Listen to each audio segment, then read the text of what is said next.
It's Wednesday, January 20th, 2021, and a call to order the meeting of the Monroe County Board of Finance. We have present Treasurer Jessica McClellan, Commissioner Julie Thomas, and myself, Penny Gibbons. I don't believe we approved the minutes from 2020, did we? Did we last week? We did not. We need to approve the minutes. I move that we approve the minutes as presented in the packet. On January 22nd, sorry. Second. Was that a second, Mr. Thomas? Yeah. Okay. Is there any discussion or corrections?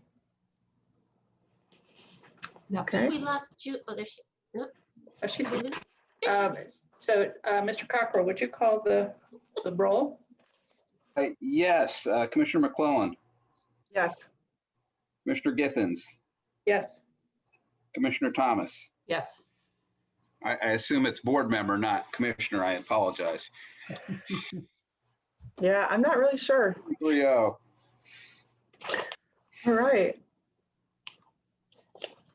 We already took care of the election of officers for this year, so let's move on to presentation of the public funds investment. Okay.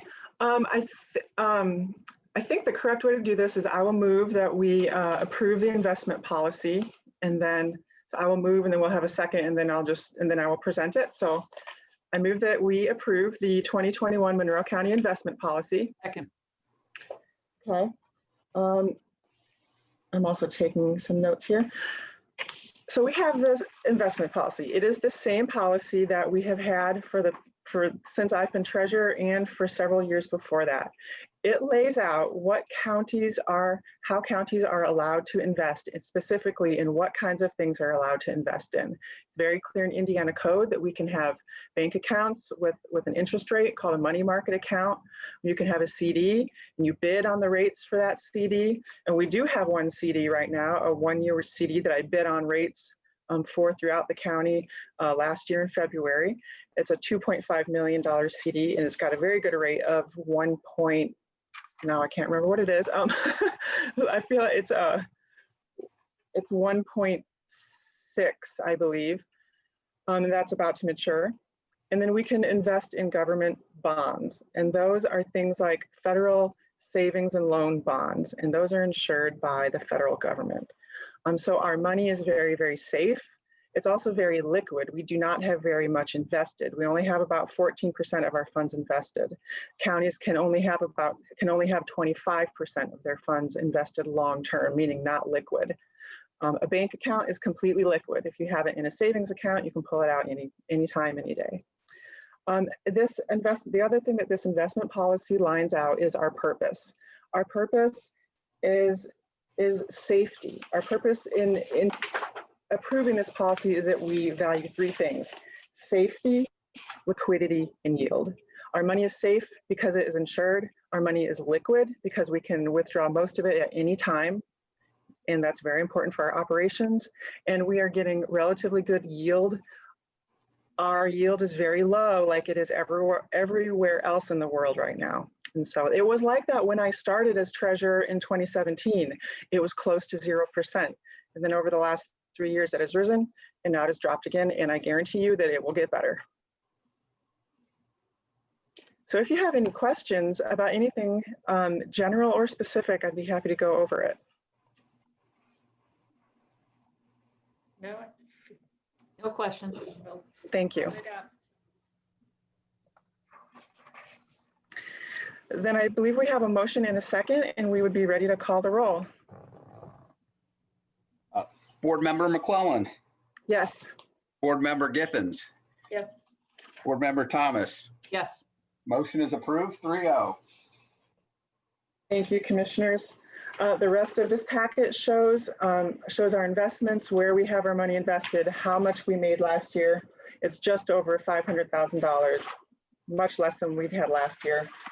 The list of approved depositories is required to be in here. These are all the banks in Indiana that are able to hold public funds. current cash on hand, I didn't update this from last week. Last week we had $107 million in the bank. And then the last page of this is cancellation of warrants.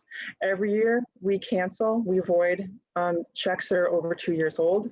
By Indiana code, those are not allowed to be cashed by a bank after they are 2 years old. Departments have been reaching out to people that they send checks to, people and businesses, encouraging them to cash those checks or ask for a reissue. And so these are checks that are going to be voided. And that is the end of our packet.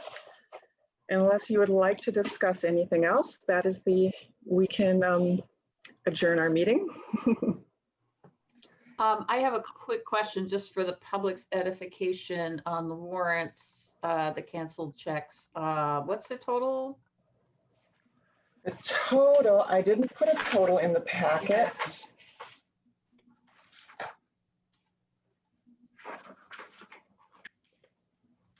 I mean, it looks like it would be under 5,000. Yeah, No, there's a 6,000 in there. yeah. So it's under, it looks like about 10, Mhm. about 10,000. Yeah. Yeah. Okay, good deal. Thank you for that. And for anybody watching, they could find this packet online and look at the state's list of approved depositories, et cetera, the cash on hand report, everything else is there. Yes. Our monthly treasurer's report also shows monthly cash on hand. So you can see the ups and downs of what the county cash looks like every month in the commissioner's packet as well. I was surprised that there weren't any local banks that are state approved. There are several in Illinois, there's one in South Dakota. I was surprised that there weren't any local ones. A lot of banks have branches in Indiana, but they may have their headquarters like in some other city, and what the city that's listed is the headquarters city. And a German American is on there. They're very local. I believe People's is on there. People's State Bank might be on there. IU Credit Union is on there. But yeah, this is a pretty big list. Since it doesn't seem that we have any public with us, it's hard to take public comment on things. Are there any other questions for today?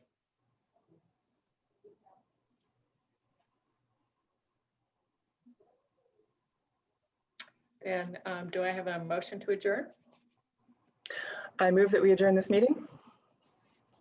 Second, see you next year. All right, sounds good. Thank you.